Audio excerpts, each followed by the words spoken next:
Bonjour à tous, bienvenue sur votre instant éducation. Nous parlons cette semaine de deux ouvrages nécessaires pour les apprenants, en particulier les candidats aux différents examens de fin d'année. Il s'agit de la méthodologie efficace de travail pour tout apprenant et comment motiver les apprenants en difficulté d'apprentissage. L'auteur de ces ouvrages est l'invité de ce numéro. Crépine Gandaro, bonjour. Bonjour, chers journalistes. Merci à vous d'avoir accepté notre invitation. Tout le plaisir est pour nous. Je rappelle que vous êtes professeur certifié de philosophie, directrice exécutive de l'ONG Gamea. Alors, qu'est-ce qui vous a motivé à écrire ces deux ouvrages? Merci. La rédaction de ces deux ouvrages a démarré avec une expérience personnelle. D'abord, en tant qu'apprenante, en classe de terminale, nous avions lancé à nos parents le défi de donner le meilleur de nous-mêmes. Et là, nous avions pu essayer de mettre sur pied certaines règles. Et en observant ces règles-là, nous avons constaté réellement que notre niveau a changé. La preuve, pour le second trimestre, nous étions deuxième. Troisième trimestre, nous étions la première de notre classe. Donc, en tant qu'enseignante, nous partageons ces expériences avec les apprenants. Et ceux qui essayent de mettre cela en application parviennent à de très bons résultats. Et ce faisant, pour notre CAPES, on nous a demandé d'écrire sur les difficultés que nous rencontrons dans nos milieux de vie. Et en tant qu'enseignant, je sais que la plupart de nos apprenants aujourd'hui ont du mal à étudier. L'expérience a prouvé qu'il y en a qui ont bien la volonté, mais qui ne savent pas comment étudier. Et c'est pourquoi, dans mon mémoire, j'ai essayé de montrer, parce que j'avais déjà fait d'abord des enquêtes de terrain, et j'ai constaté que les meilleurs apprenants avaient forcément une méthode d'étude, et les plus faibles écrivaient qui n'en avaient pas. Et là, dans mon mémoire, j'ai montré comment un apprenant peut travailler, étudier pour donner le meilleur de lui-même. Et c'est ce qui a intéressé mon jury et ils m'ont recommandé de publier ces méthodes-là. Ce qui a donné naissance au premier ouvrage, Méthode efficace de travail pour tout apprenant. Et là, au cours de la promotion de cet ouvrage, nous allons dans les collèges partager le contenu avec les apprenants, les parents d'élèves. Quand un parent d'élève nous a dit, Madame, comment pensez-vous réellement aider les apprenants? Et c'est comme ça ils ont commencé par m'inviter à faire les études avec les enfants, à faire les cours de méthodologie à leurs enfants. Mais j'ai constaté également qu'il manquait quelque chose. Ce qui manquait, c'était la motivation. Et on avait travaillé d'abord en équipe sur le premier ouvrage et on a pu établir des consignes, c'est-à-dire des guides de lecture. Mais en faisant le travail, je sentais ce manque-là. Je disais, mais si l'enfant n'a pas du tout envie de travailler, même si on lui donnait ces méthodes-là, ce ne serait pas possible. Et c'est comme ça, sur la base d'une expérience que j'ai réalisée à domicile avec un apprenant en difficulté, j'ai voulu partager avec les collègues qui faisaient partie de cette équipe de travail. Et ils m'ont dit, non madame, vous ne pouvez pas nous dire cela juste à la bouche. Rédigez cela pour que après nous puissions nous référer à cela pour savoir comment le faire. J'ai dû réaliser une polycopie que j'avais intitulée le support de l'enseignant. Et c'est comme ça, chacun dans sa classe essaie d'identifier le dernier dans sa matière. Et quand on applique, on voyait que les enfants avaient vraiment le désir de donner le meilleur d'eux-mêmes. Et c'est ça qui a donné naissance au second que j'ai appelé comment motiver les apprenants en difficulté d'apprentissage. Plein d'enseignants ont essayé déjà et on a eu plein de témoignages. On intervient également dans les collèges lors des conseils de fin de trimestre pour partager ces stratégies. Pour le premier ouvrage, vous parlez des méthodes à adopter. Oui. Alors, quelles sont déjà ces méthodes et comment s'y prendre pour les mettre en application? D'accord. Entre autres, nous avons les étapes obligées de l'apprentissage. Il y a des étapes. Apprendre, obéir à certaines règles. Il ne suffit pas d'aller à l'école le soir, de rentrer, de jeter son sac, ainsi de... Non. Depuis l'école jusqu'à la maison, il y a des étapes à suivre. Et quand l'apprenant observe ces étapes-là, il n'y a pas de raison pour qu'il ne comprenne pas le cours. Quelles sont ces étapes? Bon, si je dois rentrer un peu dans les étapes, oui. Je veux parler, par exemple, de l'évocation. On est d'accord. Bon, déjà en classe, il va falloir que l'apprenant soit attentif. On a expliqué dans le document pourquoi ils se doivent d'être attentifs au cours. Arrivé à la maison, il y a un délai à observer entre le travail de l'école et celui de la maison. Après, il faut faire l'évocation. L'évocation a une fonction. On a développé cela. Après, il faut la relecture. En dehors de la relecture, il faut faire les exercices et les exercices reçus dans la journée avant de passer au cours du lendemain. Voilà, si je peux parler en termes du contenu des étapes obligé. Mais dans ce cas-là, si je dis apprendre les leçons du lendemain, il y a des méthodes pour apprendre. À la page 36 de l'ouvrage, par exemple, nous avons développé 10 méthodes pour apprendre rapidement une leçon. Et en dehors de ça, un apprenant en difficulté qui vraiment ne sait pas comment quitter, comment dit-on, le niveau très faible là pour aller à un niveau de compétence, je recommande la page 43 à 47 de l'ouvrage. Là, il s'agit des apprenants qui assimilent très difficilement. Voilà. Et à ce niveau-là, nous allons voir comment Abraham Maslow a montré comment on peut passer de l'ignorance à la compétence. Et c'est ce que nous faisons quand on nous confie les apprenants. Nous les amenons vraiment de l'ignorance à la compétence. Si l'apprenant est déjà d'un certain niveau et il veut vraiment faire partie des meilleurs de sa classe, pourquoi pas, il peut essayer le travail. C'est vraiment possible aujourd'hui? Passer du... Pourquoi pas? On a plein de témoignages. Allez sur notre page YouTube, vous allez voir les parents d'élèves même ont témoigné, les apprenants eux-mêmes ont témoigné. Et ceux avec qui on a travaillé l'année passée, cette année, c'est une autonomie totale. Et ils se sentent à l'aise. Donc moi je dis, nos apprenants ne sont pas vraiment, c'est pas des nuls. Des tarés, comme on a l'habitude de le dire. Vraiment, moi je n'ose même pas utiliser ce mot-là. Mais je dis, c'est parce qu'ils ne savent pas comment étudier. Quand on leur enseigne comment on étudie, et eux-mêmes en appliquant les méthodes, ils parviennent du moins à la performance. La motivation naît d'elle-même et là, ils s'accolent. Donc, si l'apprenant est déjà d'un niveau moyen, même cette année déjà, on a eu des trucs là, des résultats où l'apprenant était déjà d'un niveau moyen, mais aujourd'hui, elle a fini première. Elle a fini première pour le premier trimestre déjà. Donc c'est pour dire que les stratégies pour devenir meilleur également, ça marche. Et là, je recommanderais la page 31, par exemple, le travail avec Munici. La page 65, où là, il y a des témoignages des meilleurs apprenants, des conseils pour être, à dire, 7 conseils pour être en tête de classe. Voilà ce qu'un apprenant de niveau moyen peut utiliser pour devenir meilleur. Et pour finir tout ça, là, je vais leur recommander les 7 secrets. Moi, j'avais juste utilisé les 7 secrets, mais depuis la terminale, même au CAPES, j'ai toujours été première dans ma spécialité. Donc, c'est pour dire que tout le monde peut réussir. Même si on n'est pas premier, on peut réussir. On peut réussir les 10 pour passer là. 11, 12 là, ça devient du jeu avec ces méthodes-là.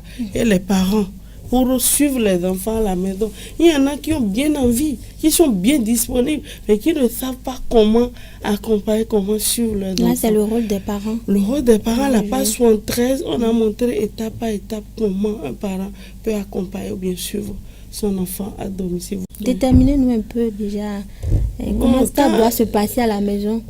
Oui, quand l'enfant quitte tout à l'heure, c'est un travail de cause à effet. Tout à l'heure, j'ai parlé de l'évocation. Comment le parent peut faire, par exemple, pour amener son enfant à faire l'évocation? On a montré ça. Si on doit exposer cela, c'est que ça arrive de nous prendre le temps nécessaire. Donc, à dire, ce que l'enfant doit faire en corrélation avec ce que le parent doit faire pour que ça puisse donner.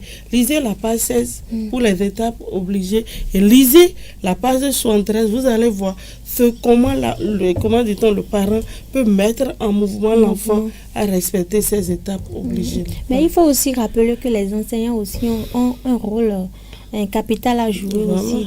Oui, et c'est de ça que parle le second ouvrage. Comment motiver les apprenants en difficulté d'apprentissage.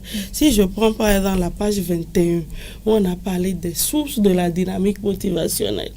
À la formation, dans nos collègues, on explique comment ils vont faire pour réaliser ces 3 conditions-là, afin que le climat de cours soit viable, que l'enfant soit, je ne sais pas, intéressé par ce qu'il dit.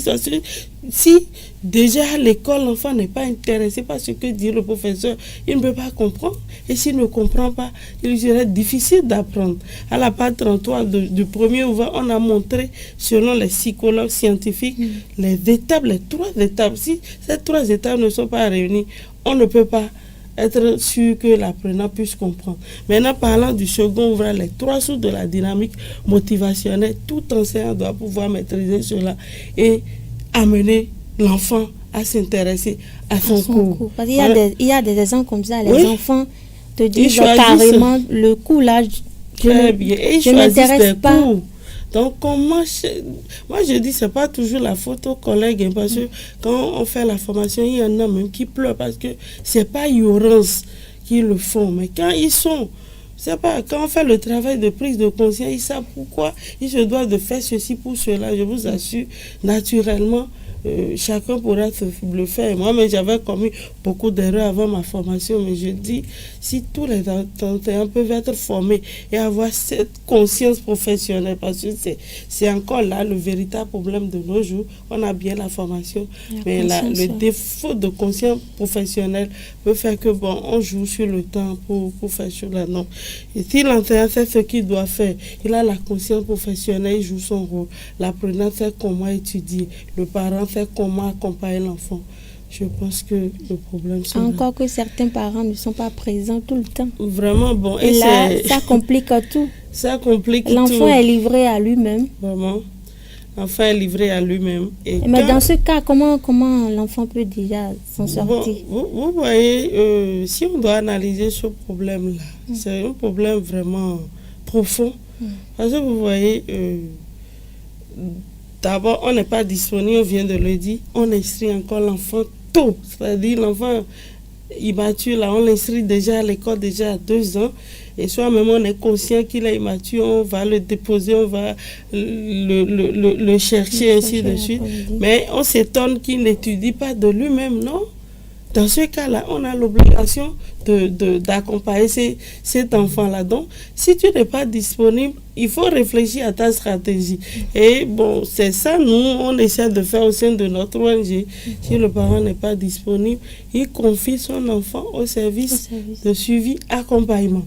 Nous, on va aider l'enfant à étudier avec méthode, on va le suivre et les stratégies motivationnelles dont je viens de parler, en étudiant avec l'enfant, si on y met dedans, c'est que l'enfant a le goût pour les études, il est motivé et même si on ne monte pas la garde, je pense que cela apprend normalement. Peut-on dire aujourd'hui que vos séances de travail avec les apprenants ont vraiment impacté sur le résultat des enfants? Vraiment, pour ça, nous rendons grâce à Dieu. Pour l'année passée, nous avions eu 17 candidats au BPC. Ils sont tous passés. Nous avons eu 15 au bac. Il y a 14 qui sont admis. On a même pu organiser une fête pour ça. Pour les classes d'intermédiaire, ils étaient 13. Ils sont tous admis.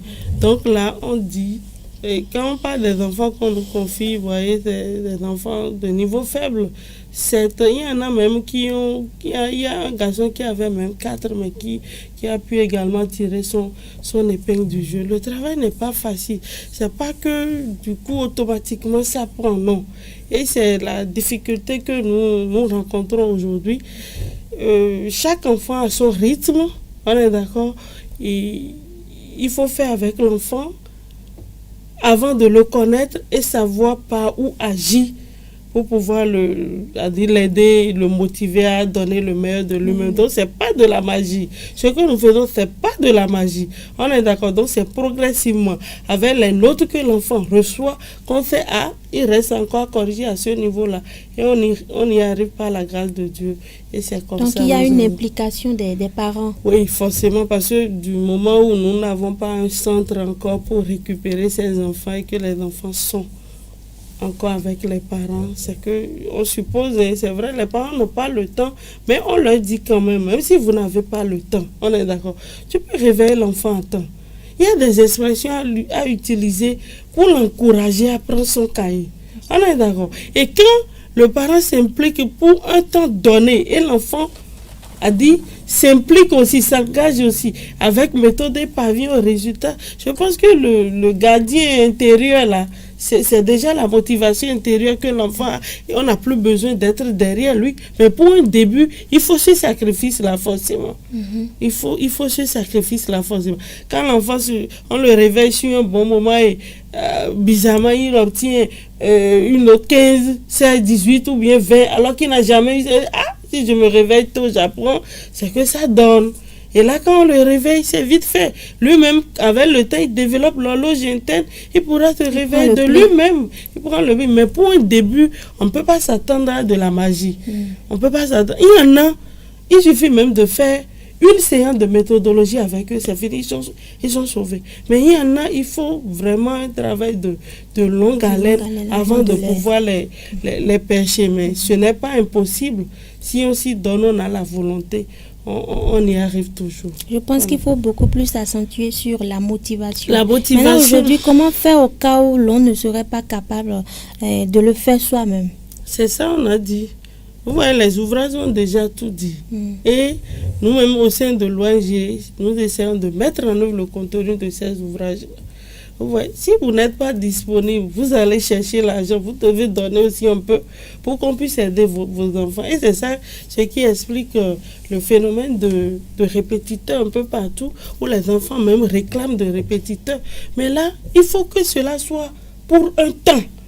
On ne va pas prendre répétiteur pour toute la vie, à 10, 6e, 5e, non. On est d'accord. Si on accompagne l'enfant, je suppose sur un mois, il prend. On peut le suivre, c'est-à-dire lui faire le suivi. À 1 mois, ça n'a pas encore donné 2 mois. On peut aller à 3 mois, pourquoi pas. De tout dépend des lacunes que l'enfant avait, parce que n'oublions pas, il y a des parents qui sont complices aussi de certaines choses. Les enfants n'ont pas la moyenne, mais on veut que l'enfant passe forcément. Donc si on te confie un enfant du genre, tu ne peux pas faire de la magie.